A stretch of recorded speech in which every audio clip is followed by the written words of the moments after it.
You're on the Overhead Story channel. Let's go. It started on a Friday night. Not with a bang, not with a scream, but with the low hum of jazz and a whiskey glass sweating in my hand. The kind of night that seemed designed for silence. I had just wrapped up a mid-tier deal at work, nothing game-changing but a win in a dry season, and instead of heading home like I usually did, I swung by the Southbridge bar for a quiet drink. No fanfare, no plans. I didn't even tell Claire. That choice haunts me now. Southbridge is the kind of place people forget exists. Dim lights, shelves of bourbon older than I am, bartenders who know when not to talk. It's where I went when I didn't want to be seen. Ironic considering what I ended up seeing. I walked in, nodded to the bartender I vaguely knew and took a seat near the end of the bar. The place was half full, murmurs blending with the music in a way that made everything feel detached. Like I wasn't supposed to feel anything in here. Like it was sacred in its own quiet way. Then I saw her. Claire. She was across the room toward the back corner booth. Half in the shadows, half lit by that soft amber overhead glow that made everyone look warmer, more forgiving. She wore the silk blouse I bought her last Christmas, Berg *NY, low neckline, subtle gold buttons. The one she said was too dressy for work. Guess she changed her mind. She was with a man I didn't recognize. He looked comfortable. That's what struck me first. Like he'd been there before. Like this wasn't new. They were sitting close. Not the kind of close that happens by accident, the kind that happens by design. Their knees touched beneath the table. His fingers brushed her wrist like he was checking a pulse. She didn't pull away. Then came her laugh. God, her laugh. It wasn't the polite, slightly nervous one she used when she was around coworkers. It wasn't the overly peppy one she used on Zoom calls to sound engaged. It was her real laugh. The one I used to get when we were up late on the couch watching trash TV or teasing each other about cereal choices at the grocery store. I froze. My drink untouched in my hand. My throat dry like I'd swallowed sand. And then I heard her say it. He's convenient. My heart didn't so much break as pause, like it needed a second to understand what it just heard. He doesn't get in the way. That's what she said. Exactly like that. She was smiling when she said it. Holding her wine glass like a trophy. She wasn't angry. She wasn't venting. She wasn't asking for advice. She was just sharing. It wasn't whispered. It wasn't muttered. It was said out loud, casually like the weather or traffic. And the man laughed, low and approving, and reached for her hand like he had the right to. I just sat there. I didn't move. I didn't breathe. I don't think I could have if I wanted to. She didn't see me. At least, I don't think she did. But I didn't wait to find out. I left the bar with my feet moving before I told them to. My body understood before my mind did. I got into my car and stared at the steering wheel for what felt like hours. My hands wouldn't stop shaking. I kept thinking about how normal that night had started. How utterly mundane it had been. And how now nothing would ever be the same. I didn't go home right away. I drove around the block. I ended up in a gas station parking lot 3 towns over, staring at a vending machine I didn't even use. I must have looked like a ghost. Or maybe just another guy who found out the hard way. Eventually, I made it back to the apartment. Claire was already there. She greeted me with the same flat warmth she'd been using for months. "Hey, babe," she said, not looking up from her phone. "You're home late?" I stared at her. Not the woman on the couch, but the version of her that was burned into my memory from earlier that night, the version who smiled for someone else, laughed for someone else, touched someone else. I didn't say anything. I told myself I needed time. A plan. Clarity. The next morning, I brought it up gently. I asked her how her night was. She blinked at me and said she worked late. That she and some folks from the team went out for a quick drink after wrapping up a client review. Totally casual. Totally boring. She said the name Bryce or maybe Brian, someone from product. Said it was harmless. I nodded. Then I asked her offhandedly if she ever talked about me to her coworkers. She paused just slightly. That moment, the too long breath, I'll never forget it. Then she smiled. "Of course. I always say you're great. Supportive. You let me do my thing. You let me do my thing." I said nothing. The truth? She spun that lie so well I almost wanted to believe it. She used her soft voice. The one she uses when she wants to convince you of something that doesn't quite add up. She didn't raise her voice. She didn't get defensive. That would have made it easier to argue. Instead, she stayed calm. Rational. Like I was the one looking too closely. That's what made it worse. I knew. I knew what I heard. And I still second-guessed myself. I spent the next few days walking through our apartment like a stranger. Watching her. Listening for anything that might match the woman I saw that night. But nothing did. She was back to normal, at least her version of normal. Focused on work. Distracted. Slightly distant but polite. She didn't know that everything had changed. I didn't confront her because I didn't want to see how far she'd go with the lie. I already had the truth. The moment I saw her in that booth, laughing like I didn't exist, that was it. You don't come back from that. I think the worst part wasn't what she said. It was how easily she said it. Convenient. Not a partner. Not a man she loved. Just someone who didn't get in the way. I don't remember much else from that weekend. I remember the silence in our apartment getting heavier. I remember looking at her toothbrush next to mine and wondering how many mornings she stood there rehearsing answers. I remember trying to sleep and hearing her laugh echo in my ears. That laugh wasn't mine anymore. Maybe it hadn't been for a long time. The days after that Friday night were slow, quiet, and colder than they should have been, like someone turned the heat off in my life and forgot to mention it. I went to work. I answered emails. I made dinner. But it all felt mechanical, like I was operating from a script I hadn't written. And behind every line of that script was a question I couldn't shake. Had this always been happening? I didn't want to believe it. I wanted to hold onto the idea that what I saw, what I heard, was a one-off. A crack in an otherwise solid wall. Something I could patch over with time or distance. But the more I looked, the more I realized the cracks weren't new. They had been there all along. I had just chosen not to see them. Claire had always worked late. That wasn't new. She had deadlines, campaigns, team dinners. But now, those late nights felt heavier. Sharper. They stretched longer into the evening. And the explanations got vaguer. Just one of those days, she'd say, or we've got a client flying in next week, it's crunch time. I wanted to believe her. I told myself I was being paranoid. But I wasn't. Then there were the weekend trips, 2 or 3 day getaways that started cropping up last year. Sometimes it was a marketing summit in Nashville, or a wellness retreat with coworkers, or, strangely, my friend Danielle's engagement thing. They all had perfectly reasonable excuses, and Claire always brought back souvenirs. A keychain. A mug. Local honey in a fancy little jar. But the details she shared were always thin, like she was reading from a brochure instead of telling me what actually happened. And then there were the small changes, the stuff that only matters when you're looking in hindsight. Her phone was always on silent. That used to be a quirk. Too many notifications, she said. But it was also always face down. Always within reach. I stopped remembering the last time I saw her leave it unattended. She used to take selfies in bed with me, post Sunday brunches on Instagram, tag me in memes. That slowed, then stopped entirely. She'd become more private. That was the word for it, I guess. But privacy turned into distance. Distance turned into disinterest. And disinterest turned into something worse, detachment. I'd ask her questions, simple things, and she'd answer with as few words as possible. Like talking to me was a job she didn't want anymore. She stopped initiating conversations, let alone anything physical. I used to reach for her hand while we watched TV. Lately, she'd flinch slightly, just enough for me to notice, not enough to accuse. One night, about a week after Southbridge, I went to hang up her coat and smelled something strange. Not bad, just unfamiliar. A faint cologne. Musky, not floral. Definitely not hers. And definitely not mine. I stood there holding the coat in both hands like it was evidence. She walked in behind me and said, "Something wrong." I shook my head and hung it up. "Just checking for lint," I said. That same week, I had to borrow her car because mine was in the shop. When I opened the glove box, there was a gym pass inside, sleek, black, and marked with the logo of a high-end fitness club downtown. I knew the name. I passed it before. Claire never mentioned joining. I didn't even think she liked gyms. When I asked about it casually, she said, "Oh, that's just from a trial I did with Lindsay from work." Another name. Another explanation. Another card in the deck. I started to feel like I was watching our relationship in third person. Like I was a character in a story where I already knew the ending, and I just had to sit there while it played out. I wasn't angry. Not yet. Just empty. Numb.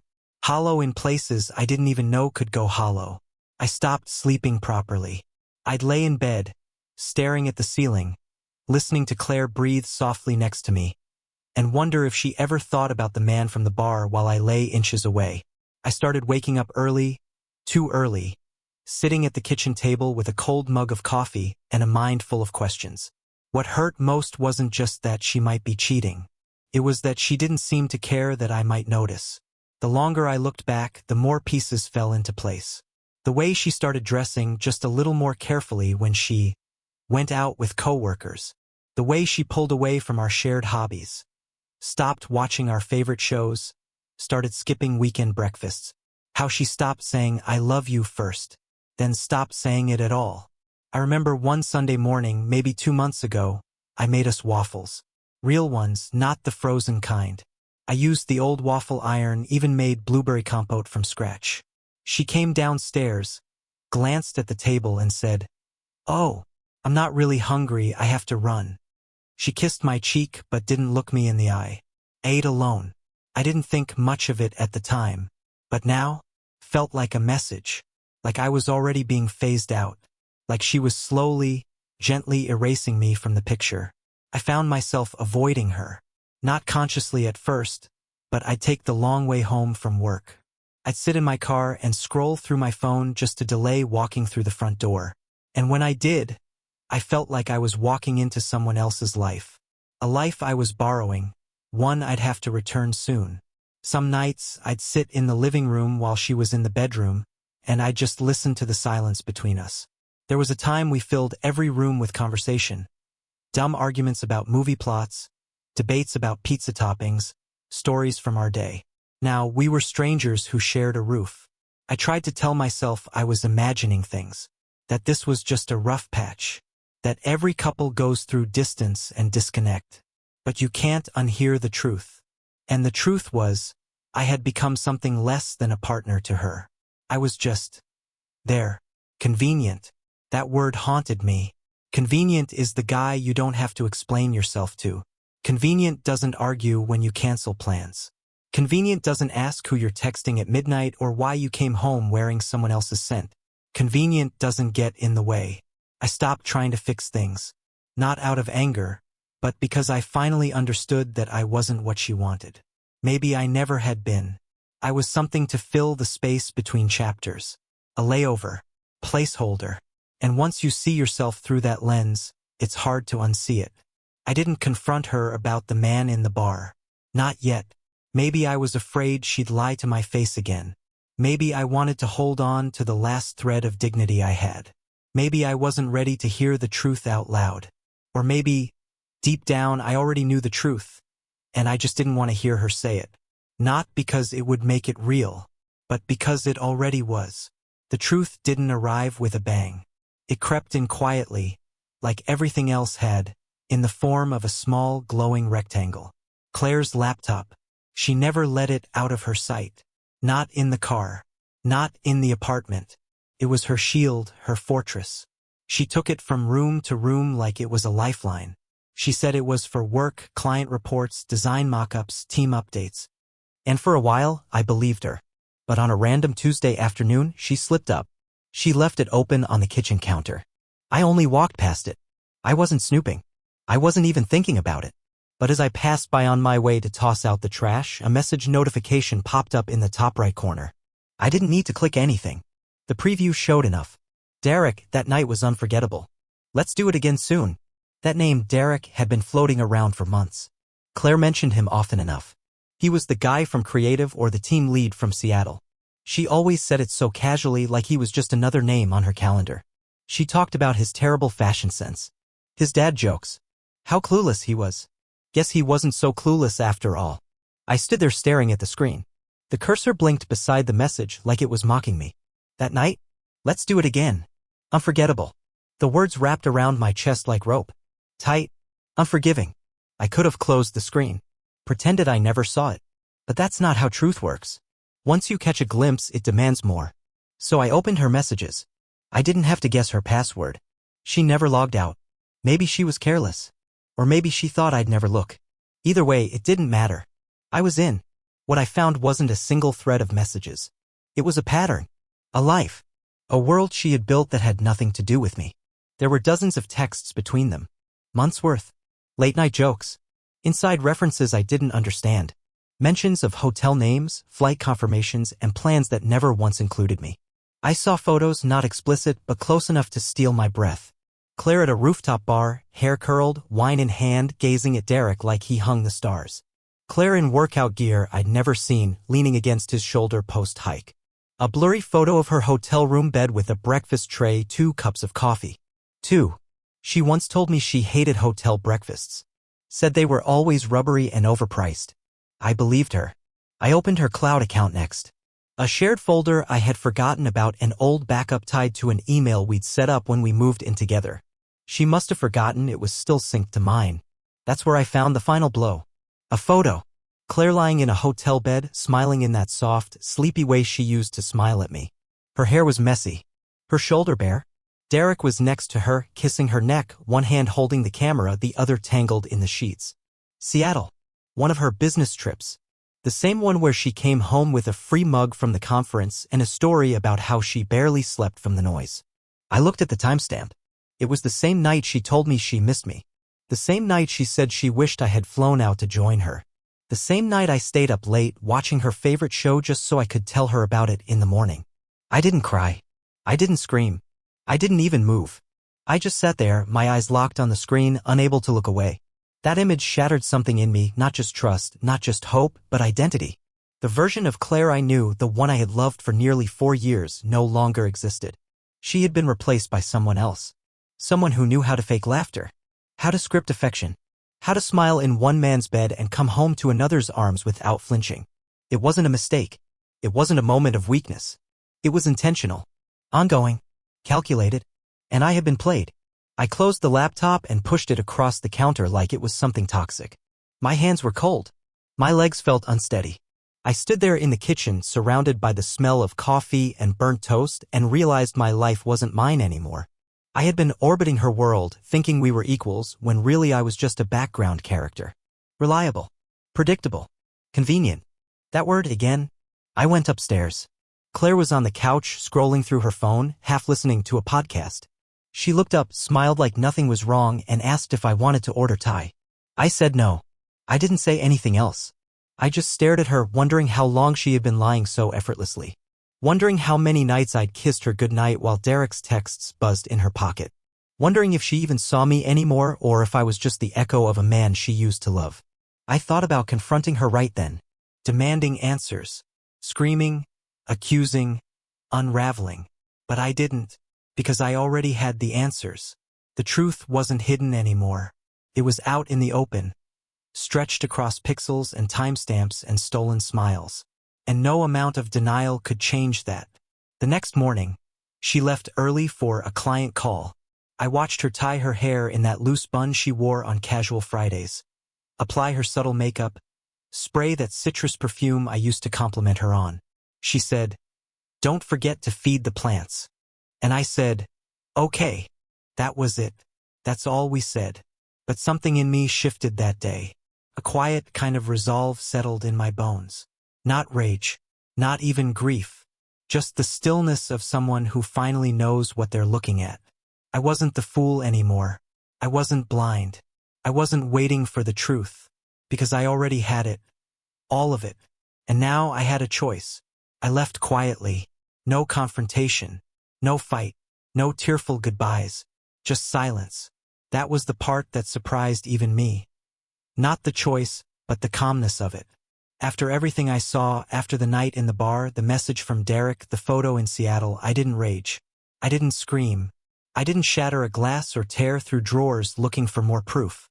I just packed. It was a Wednesday night. Claire had gone to the gym, or at least that's what she said. She left in black leggings and a loose tank top, hair tied high. Her goodbye kiss barely brushed my cheek. "I won't be long," she said, grabbing her water bottle and keys. She didn't notice anything. Not the duffel bag by the door. Not the way I was folding shirts instead of just tossing them in.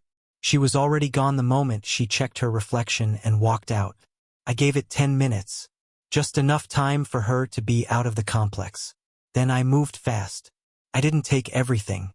Just what I needed: clothes, my passport, laptop, the lockbox from the closet. I emptied the essentials from our joint account. Nothing greedy, just my share. I left her card untouched. When I walked out the door, I didn't look back. I didn't leave a note. I didn't send a message. I didn't want her to have the satisfaction of any last word. I drove through the city until the skyline disappeared in the rearview mirror. Miles passed in a blur. Neighborhoods, billboards, truck stops glowing like ghosts in the dark. My phone buzzed twice. Then again. I didn't look. I turned it off and tossed it into the passenger seat like it was something venomous. I didn't have a plan. Not really. Just distance. That's all I wanted. Distance from her, from our apartment, from the lies woven into our furniture and photos, from the person I had let myself become. I ended up in a town I'd never heard of. 3 hours south, population small enough that I could walk through the grocery store without seeing a familiar face. I found a motel off the highway, paid in cash, and slept with my jacket as a pillow. The air smelled like bleach and cheap cologne, but I didn't care. For the first time in months, the silence didn't feel like punishment. Felt like a beginning. The next day, I rented a month-to-month apartment above a florist's shop. It was small, barely big enough for a couch and a bed, but it had light. That mattered. The windows opened. The air smelled like pine trees and fresh bread from the cafe down the street. No memories lived in those walls. No ghosts. I picked up odd jobs at first, freelance design work, some consulting gigs through a friend of a friend. It wasn't glamorous, but it paid the bills. I'd wake up early, take long walks with no destination, eat in silence, sleep with the window cracked just to hear something real. Days turned into weeks, then into months. Claire never showed up, never called, never emailed, nothing. And that silence said everything.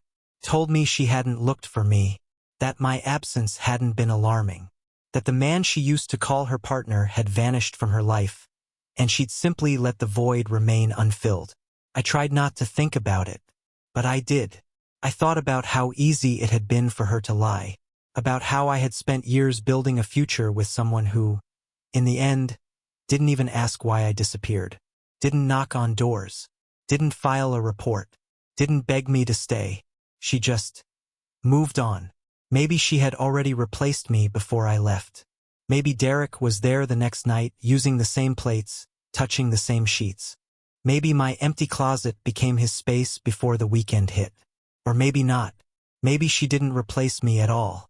Maybe she just didn't notice I was gone. That realization hurt more than the affair. To be cheated on is one kind of betrayal. But to vanish, to remove yourself completely from someone's orbit, and not even be missed, that cuts deeper. I started therapy in month 3, a sliding scale clinic above a bookstore. My therapist, Joan, was quiet. She asked questions that felt too gentle at first. But slowly, she helped me stitch things back together, one thread at a time. She said, "You weren't just grieving a person. You were grieving a version of yourself." That one landed. I wasn't angry all the time. That surprised me. There were spikes of it, sure. Moments when I saw someone laughing into their phone on a park bench and thought he better not be texting someone else's wife. But mostly what I felt was emptiness. The dull ache of detachment. I kept expecting Claire to reach out, even if just to check in, ask if I was okay, accuse me of cowardice, demand an answer, but she never did. I checked her social media once, just once, around month 5. Her Instagram was clean, curated. Travel photos, brunch sh*ts, outfit grids. All new, all sharp. No mention of me, no sign I ever existed, like I'd been scrubbed from the narrative. I closed the app and never looked again. Eventually, I started to breathe again. Not the shallow, post-breakup survival kind, but the slow, deliberate kind that comes with real peace. I bought new clothes. I stopped ordering for 2. I changed my coffee order. Small victories that marked the start of reclaiming myself. And still, nothing from her. No text. No email. No call. Nothing. I thought I'd hate her for that. But I didn't. Because that silence, it gave me something I hadn't had in a long time. Closure. Not the kind you get from a final argument. Or a drawn-out apology. But the kind that comes from absence. The kind that lets you realize you were holding on to something already dead. One night, just after midnight, I found myself walking alone through town. No destination, no purpose. Just the rhythm of my own footsteps, the cool wind on my face, and the distant hum of a streetlight. And I realized something. I didn't want her to reach out anymore. Not because I'd stopped missing her, but because I'd finally started missing myself. By the second year of my disappearance, the pain had mostly faded. Not entirely, I still carried remnants of it like scar tissue, but I had built something new, something solid. Denver became my new home. I found an apartment near Sloan's Lake with tall windows and creaky floors that reminded me life was imperfect but still standing. I worked hard, kept my head down, and poured myself into a tech startup that was growing fast. I had a knack for systems and operations, and within 18 months I found myself promoted twice, eventually landing as director of logistics. The irony wasn't lost on me. I used to organize chaos for Claire's life, her meetings, her errands, her moods, and now I did it professionally. But the difference was simple. Here, people respected me for it. And I had peace. Real peace. The kind you don't notice until it's interrupted. It happened on a Tuesday morning. Late spring. I had just finished a status review with my team and was back at my desk when I got the message from HR. Subject: New hire orientation, approval required. I clicked it without thinking. These things were routine. I reviewed half a dozen onboarding packets a week. But as soon as I saw the name, I froze. Claire Whitman. At first, I thought I imagined it. Maybe a coincidence. A common name. Then I saw the ID photo attached to the packet. It was her. Older barely. A touch more makeup than she used to wear. Still polished. Still composed. Still the woman who once laughed in a bar while calling me convenient. My stomach didn't drop. My hands didn't shake. I just stared at the screen, wondering how long the universe had been waiting to play this particular joke. I had the power to block it, cancel her hire, flag the resume, redirect the packet back to HR with a polite decline. But I didn't. I approved the packet, cleared the background check. And when her orientation meeting landed on my calendar for Thursday at 10 a.m., I didn't reschedule. I didn't dodge it. I let it sit. And when Thursday came, I arrived 5 minutes early. She walked in 3 minutes late. At first, she didn't recognize me. Her steps were confident, rehearsed. She was in a blazer that didn't match her LinkedIn photo, carrying a sleek leather bag and wearing that same faint citrus perfume she used to spray before work drinks. Then she looked up and froze. Her expression cracked, not fully, but enough to let the panic show.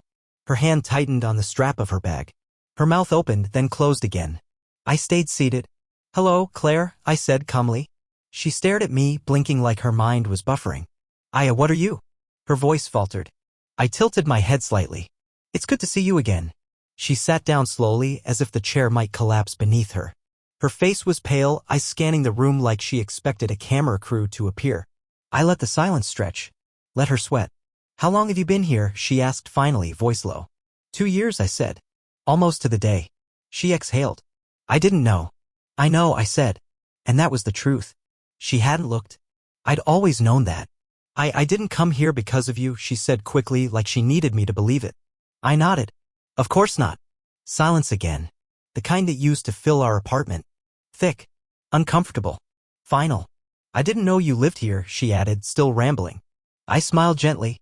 "I don't live in the office, Claire." That shut her up. The meeting continued as it should have. I walked her through her onboarding checklist. Explained our core values. The workflows. The tech stack. My tone was professional. Neutral. And completely in control. She kept glancing at me. Studying me. As if trying to figure out what kind of man I had become. Whether I'd changed. Whether I still hurt. But I didn't flinch. I didn't ask about her life. About Derek. About anything. I didn't owe her that. I had already given her everything she needed to destroy me once. She wasn't getting another swing. At the end of the meeting, I stood and offered my hand. "Welcome aboard," I said. She took it hesitantly. Her grip weak.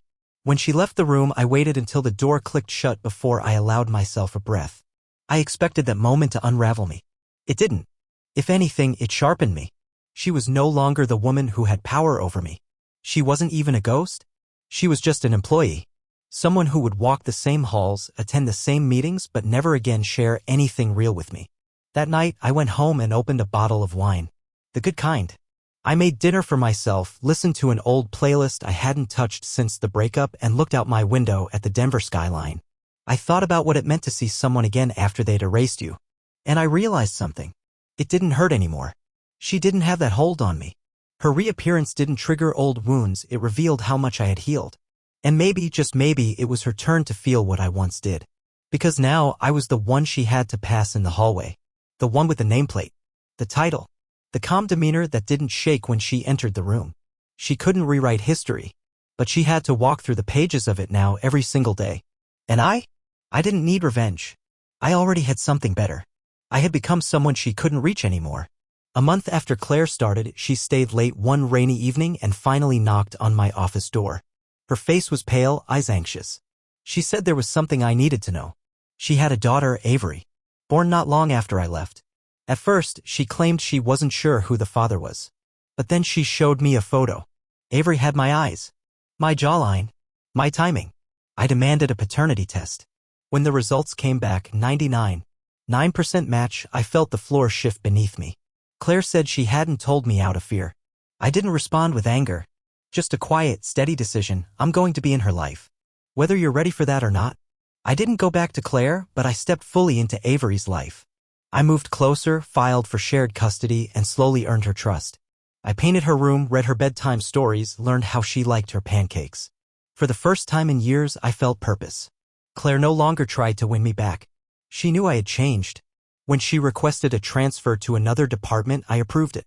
Not out of spite, but peace. I had lost a partner, but I found my daughter. And that was enough to begin again.